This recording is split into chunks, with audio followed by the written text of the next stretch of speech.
సర్వాధికారియు నిరంతర స్తోత్రార్హుడు యేసు ప్రభు వారి ప్రశస్త నామంలో మీ అందరికీ ఇమాన్యుయల్ మినిస్ట్రీస్ తరపున మా హృదయపూర్వకమైన వందనాలు తెలియజేస్తున్నాను. ఎలా ఉన్నారు? క్షేమంగా ఉన్నారు కదా?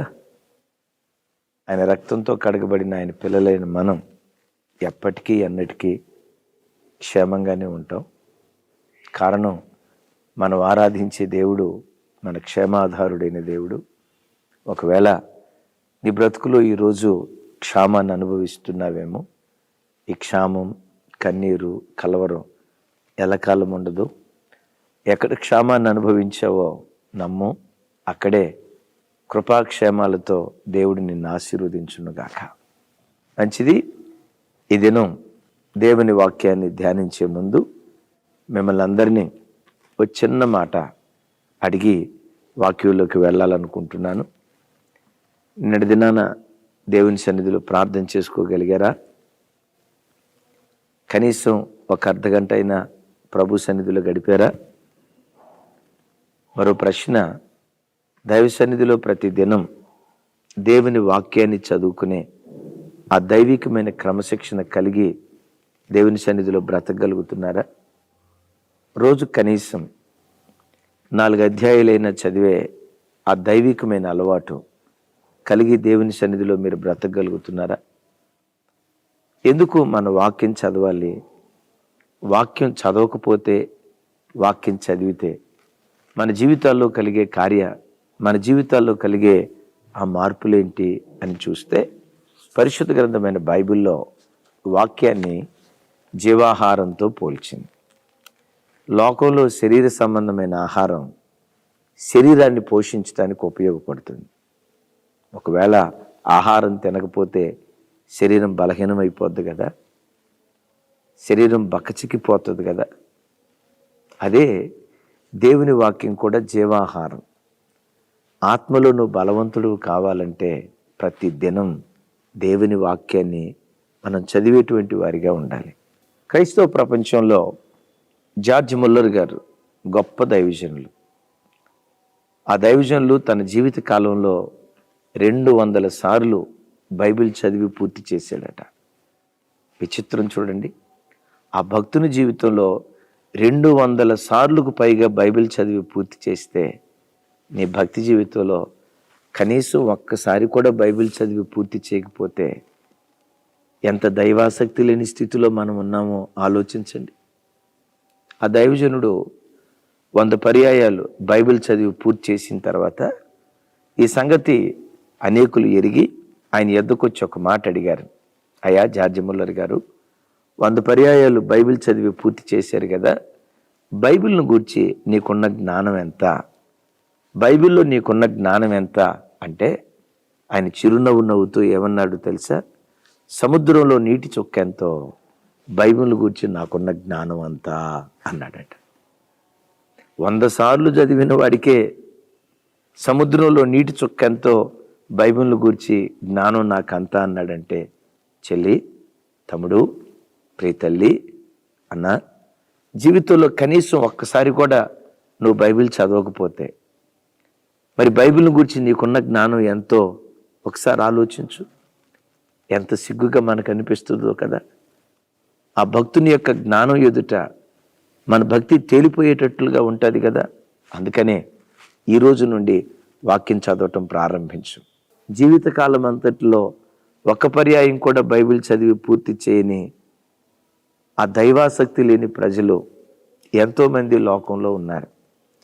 నేను కించపరచడానికి ఈ మాట నేను చెప్పట్లేదు, కానీ క్రైస్తవ ప్రపంచం ఆలోచించాలి అని ఈ మాట చెప్తున్నాను. ఓ ప్రాంతంలో నేను వాక్యం చెప్తున్నాను. అక్కడ ఒక పెద్ద ఆయన కూర్చొని ఉన్నాడు. 70 సంవత్సరాలు పైబడిన ఆయన. విచిత్రం, తాతల ముత్తాతల కాలం నుంచి క్రైస్తవ కుటుంబం. ఆయన కూడా ఏదో అప్పుడప్పుడు చెప్తారు, 40 సంవత్సరాల క్రితమే బాప్తిస్మం తీసుకున్నానని. అంటే 40 సంవత్సరాల సుదీర్ఘ విశ్వాస జీవితం జీవించిన వాడు.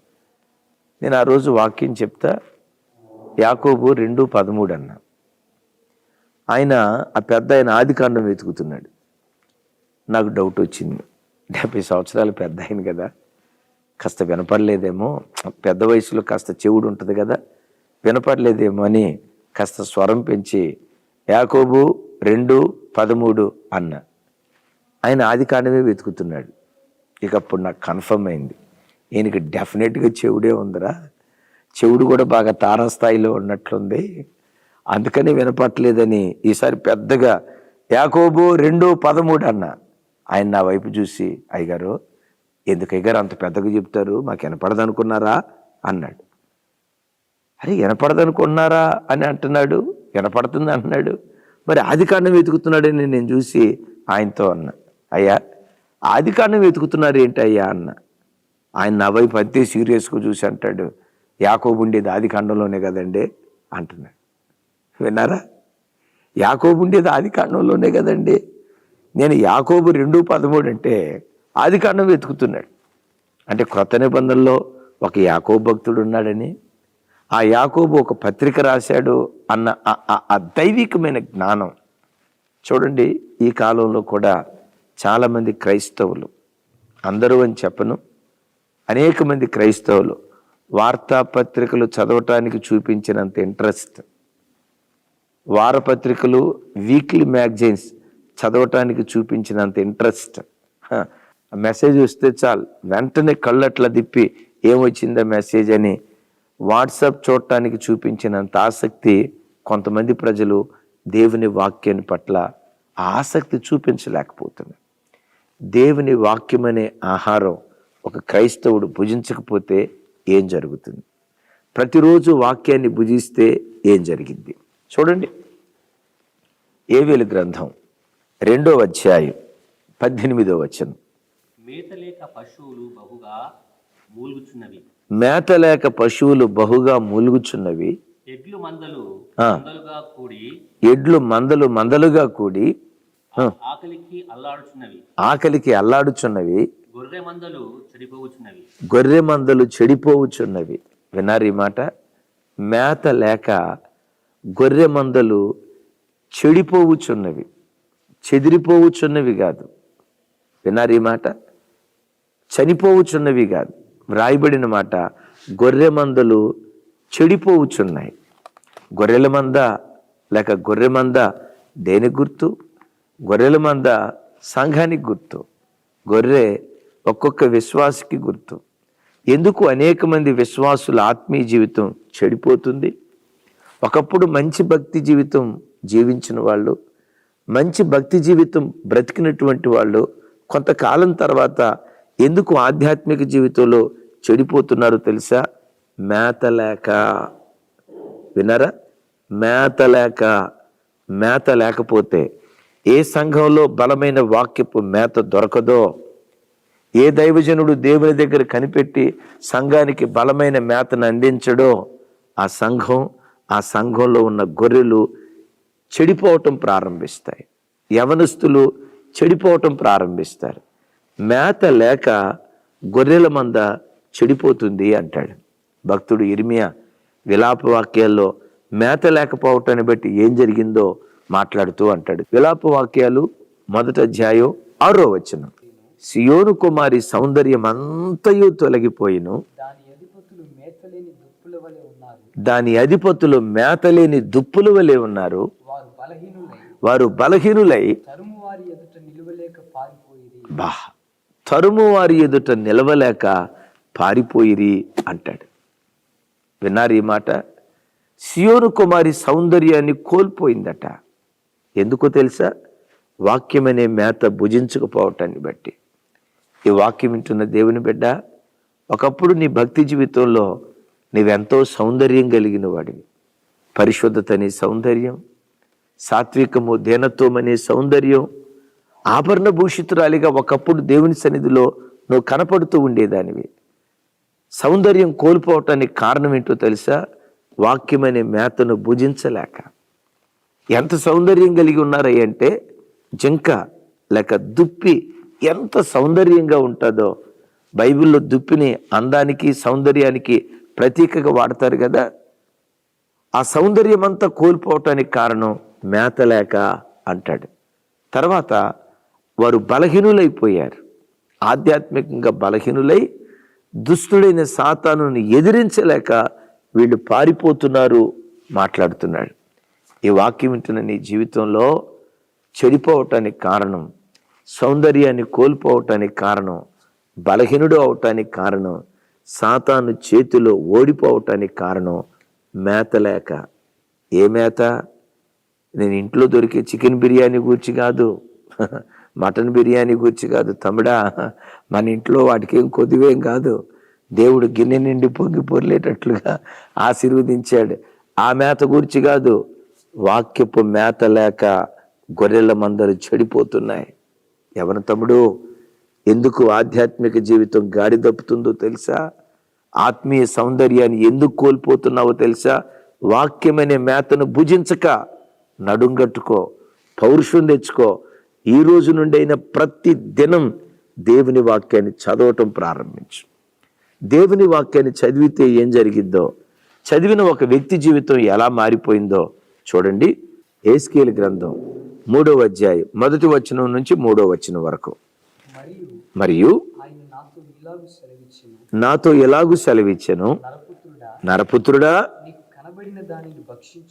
నీకు కనబడిన దాన్ని భక్షించుము, ఈ గ్రంథమును భక్షించి ఇశ్రాయేలీయుల యొద్దకు పోయి నేను నోరు తెరవగా ఆయన ఆ గ్రంథము నాకు తినిపించి నరపుత్రుడా, నేనిచ్చుచున్న ఈ గ్రంథమును ఆహారముగా తీసుకొని దానితో నీ కడుపు నింపుకొనుమని సెలవీయగా దాన్ని భక్షించి తిని. ఆమేన్. విన్నారు ఈ మాట? ఈ మాట భక్తుడైన యెహెజ్కేలు మాట్లాడుతున్నాడు. యెహెజ్కేలు అనగా యెహోవాయే నా బలం అని అర్థం, లేక యెహోవా బలవంతుడు అని అర్థం. యెహెజ్కేలు బబులోను దేశంలో దేవుని కొరకు బలవంతుడిగా బ్రతికాడు. ఎక్కడ కాలు జారకుండా ఓ రోషం కలిగిన వాడిగా దేవుని కొరకు నిలవబడ్డాడు. కారణం ఏంటో తెలుసా? దేవుని వాక్యాన్ని భుజించిన వాడు యెహెజ్కేలు. పరిశుద్ధ గ్రంథమైన బైబిల్లో మనం చూస్తే యెహెజ్కేలుతో దేవుడు అంటాడు, యెహెజ్కేలు, ఈ గ్రంథమును ఆహారముగా తీసుకో, దీనితో నీ కడుపు నింపుకో. ఏ పుస్తకాన్ని ఇచ్చాడు? ఆ రోజుల్లో బైబిల్ లేకపోయినా ధర్మశాస్త్ర ప్రతుల్ని ఇచ్చాడు. ఈ కాలంలో యెహెజ్కేలుకు లేని భాగ్యం దేవుడు మనందరికీ దయచేశాడు. ఈ పరిశుద్ధ గ్రంథాన్ని దేవుడు నీ చేతులకి ఇచ్చి నీతో ఈరోజు మాట్లాడుతున్నాడు. ఈ గ్రంథమును ఆహారముగా తీసుకో. ఆహారము అని అనటంతో క్రమం తప్పకుండా 3 పూట్ల తీసుకుంటాడు. ఉదయం టిఫిన్, మధ్యాహ్నం భోజనం, రాత్రి డిన్నర్. టైం ఏమైనా తప్పిందా? గ్లాసులు పగులుతాయో ప్లేట్లు పగులుతాయో దేవుడికే తెలుసు కదా. అంటే సిస్టమేటిక్గా ఎట్లా తీసుకుంటామో ఆహారం, వాక్యాన్ని కూడా ప్రతి వ్యక్తి క్రమం తప్పకుండా చదివేటువంటి వాడై ఉండాలి. ఆహారంగా తీసుకోమంటున్నాడు. దానిలో ఉన్న రెండవ మర్మం ఏంటంటే, ఆహారం తినే ఏ వ్యక్తి అయినా ఆతృతగా ఆకలితో తింటాడు. వాక్యం చదివేటప్పుడు ఎప్పుడు నీ గుండెల్లో ఒక ఆకలి ఉండాలి. విన్నావి మాట? ఎప్పుడు నీ గుండెల్లో వాక్యం చదివేటప్పుడు ఆతృతగా దేవుని వాక్యాన్ని మనం చదివేటువంటి ప్రజలుగా ఉండాలి. యెహెజ్కేలు అలా వాక్యాన్ని ఆహారంగా తీసుకొని దానితో తాను కడుపు నింపుకున్నాడు గనుక యెహెజ్కేలు దేవుని కొరకు ఎలా బ్రతికాడో తెలుసా? దేవుని కొరకు బలవంతుడిగా బ్రతికాడు. అవును, వాక్యం చదివేవాడు బలవంతుడు, వాక్యాన్ని ధ్యానించేవాడు బలిష్ఠుడిగా దేవుని కొరకు బ్రతుకుతాడు. అందుకనే జకరియా గ్రంథంలో ఓ చక్కటి మాట రాసి ఉంది. 9వ అధ్యాయం 17వ వచనం. వారు ఎంతో క్షేమముగా ఉన్నారు, ఎంతో సొగసుగా ఉన్నారు, ధాన్యము చేత యవనులను, కొత్త ద్రాక్షారసము చేత యవన స్త్రీలను వృద్ధి నొందుదురు. విన్నారా? వారు ఎంతో సొగసుగా ఉన్నారు, వారు ఎంతో క్షేమంగా ఉన్నారు, వారు ఎంతో వృద్ధి పొందుచున్నారు. దేని చేత? ధాన్యము చేత. ఏ ధాన్యం? వాక్యం అనే ధాన్యం చేత. యవన తమ్ముడు, వాక్యం అనే ధాన్యాన్ని ఆహారంగా ప్రతిరోజు తీసుకో. సొగసైన వాడిగా బ్రతుకుతావు, క్షేమంగా జీవిస్తావు. వాటికి మించి రోజు రోజుకు వృద్ధి పొందేటట్లుగా దేవుడు కృప చూపిస్తాడు. ఒక చిన్న మాట, ఈ సంవత్సరం పూర్తి అయ్యేలోపు దేవుడు బలపరిస్తే కనీసం 2 పర్యాయాలైనా బైబిల్ చదివి ఎందుకు మనం పూర్తి చేయొద్దు? కనీసం 2 పర్యాయాలైనా బైబిల్ చదివి ఎందుకు పూర్తి చేయొద్దు? దీన్ని ఆహారంగా తీసుకో. యెహెజ్కేలు లాగా ఈ పాపలోకంలో బలవంతుడిగా దేవుడు నిన్ను నిలవబెట్టునుగాక. ఆమేన్. చిన్న ప్రార్థన చేస్తాను. తండ్రి, ఈ దినం వాక్యం విన్న ప్రతి బిడ్డ వాక్యాన్ని ఆహారంగా తీసుకొని ఆ వాక్యమనే ఆహారంతో క్షేమంగా సొగసుగా వృద్ధి పొందినట్లుగా సహాయం చేయండి. నిండు మనసుతో దీవిస్తూ యేసు నామములో పొంది ఉన్నాం తండ్రి. ఆమేన్. కృపా సమాధానములు ప్రతి బిడ్డకు తోడయుండును గాక. ఆమేన్. Thank you.